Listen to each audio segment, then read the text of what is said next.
Salam hər kəsə. Bugünkü fizika dərsimizdə güc, faydalı əmsalın düsturları ilə tanış olacaq. Əvvəlcə baxaq gücü düsturlarına.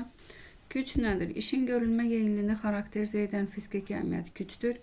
Güc testlərdə N hərfi və yaxud da ki P hərfi ilə işarə olunur. Skalyar kəmiyyətdir. Sonra güc dedik ki, işin görülmə yeyinliyini xarakterizə edir. N bərabərdə A bölü T. A burada mexaniki iş, T isə nədir? Zamandır.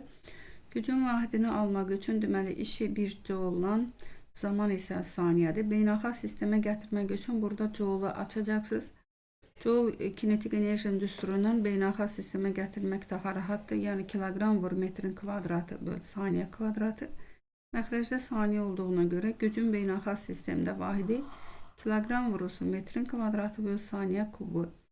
Sonra vahid olaraq güc vahidi olacaq. Nədir? 1 watt. Sonra gücün düsturunda A'nın yerinə mexaniki işin düsturunu yazsaq Fs. Burada S bölü T bizə V'ni verir. Onda biz alırıq ki M bərabərdir F vurulsun V. Sonra işin yerinə burada məsələn testlərdə olacaq ki, tutaq ki mühərrik cismi bir haşündürlüyə qaldırılır. Məsələn lift mühərriki. Bu zaman A'nın yerinə MJH yəni ağırlıq qüvvəsinin gördüyü işi yazmaqla məsələ həll edəcəksiniz. Sonra F'in yerinə bura sürtünmə qüvvəsinin işini sürtünmə qüvvəsində yaza bilərsiniz. Yəni mc vur V və məsələlər həll edə bilərik. Sonra düsturdan F'i tapırıq. Yəni F bərabərdir M böl V. Gücün sabit qiymətində qüvvə sürətlə nədir? Tərs mütənasib.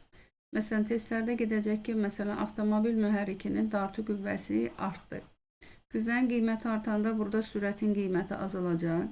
Sürətin qiyməti azalanda kinetik enerji azalacaq və yaxud da ki impuls azalır. Baxın bunlar bizə testlərdə tez-tez soruşulan suallardır.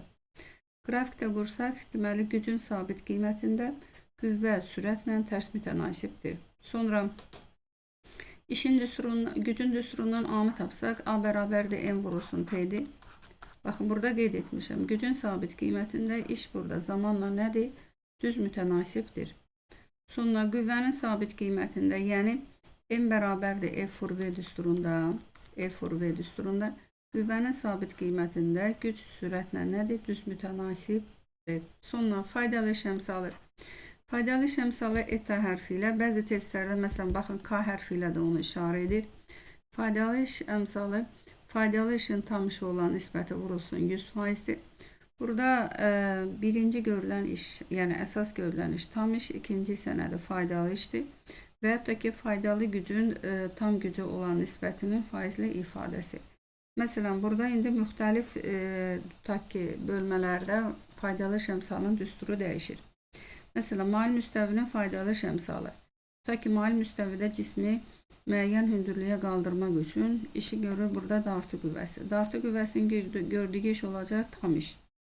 Sonra isə ağırlıq qüvvəsinin gördüyü isə olacaq faydalı iş. Yəni ETA bərabərdir MCH bölünsün FL vurulsun 100%.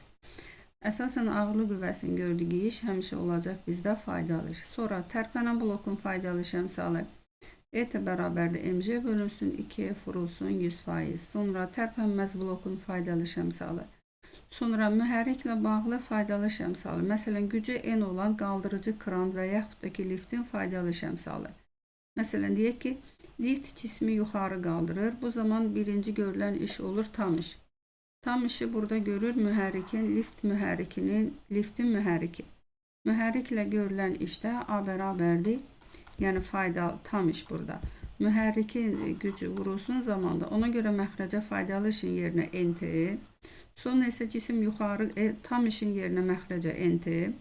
Faydalı iş isə artıq ağırlıq qüvvəsinin gördüyü işdir MCH-dır. Ona görə ETA bərabərdir MCH bölünsün NT vurulsun 100%. Sonra dolama çarx da sadə mexanizmdir. Dolama çarxın mühərrikinin faydalı iş əmsalı yenə ETA bərabərdir MCH bölünsün P vurulsun T. Əvvəldə də qeyd etdim ki, güc P hərfi ilə də işarə olunur, N hərfi ilə də. Məsələn, əsasən elektrik bəhsində gücü P hərfi ilə işarə edəcək. Sonra burada H böl T görürsünüz. H böl T'ni V ilə əvəz edəcək. Yəni dolma çarxı mühərriki işləyərək cismi müəyyən H hündürlüyə qaldırır və bu zaman cisim nedir? Hərəkət edir. Sonra raket mühərrikinin faydalı iş əmsalı. Raket mühərrikinin ümumiyyətlə raket mühərriklərində yanacaq yanır. Bu zaman yanacağın gördüyü iş olacaq faydalı iş. Sonra isə Raket hərəkət edir.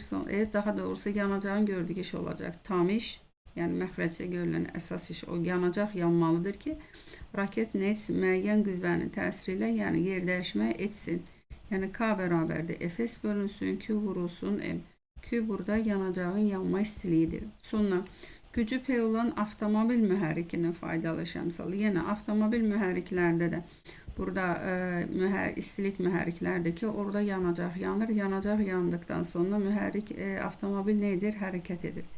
Deməli, bu zaman tam iş mühərrikin gördüyü işdir. Bu da yanacağın yanma istiliyidir. Yəni Q bərabərdir Q-M. Digər isə surətdə isə olur hansı iş? Faydalı iş. Yəni ETA bərabərdir güc vurulsun zaman bölünsün M vurulsun Q. Q burada xüsusi yanma istiliyidir. Vurulsun faizlə ifadəsi. Deməli, bugün biz sizinlə güc bir də faydalı iş əmsalının düsturları ilə tanış olduq. Bugünlük bu qədər. Məsələn, burada 5, 6, 7 bunlar əsasən sizdə, məsələn, ikinci hissədə genetik əlaqə var. Həmin genetik əlaqədə baxın, bu faydalı iş əmsalının düsturları sizdən soruşulur. Deməli, bugünlük bu qədər. Növbəti videolarda görüşərik. Sağ olun.